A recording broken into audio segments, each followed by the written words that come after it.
అధ్యాయం శ్లోకం 3. అశ్రద్ధధానః పురుషా ధర్మస్యాస్య పరం తపా అప్రాప్య మాం నివర్తంతే మృత్యు సంసారవర్త్మని.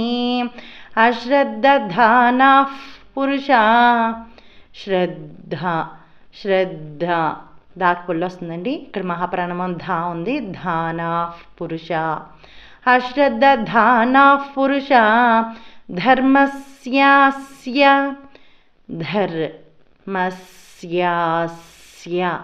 ధర్మస్యాస్య పరం తపా అప్రాప్య పాకి పొల్లు వస్తుందండి. అప్రాప్య మాం నివర్తంతే రాకు పొల్లు వస్తుందండి. మృత్యు తాకు పొల్లు వచ్చి యాకు కారం. మృత్యు సంసార వర్త్మని రాకి తాకి కూడా పొల్లు వస్తుందండి.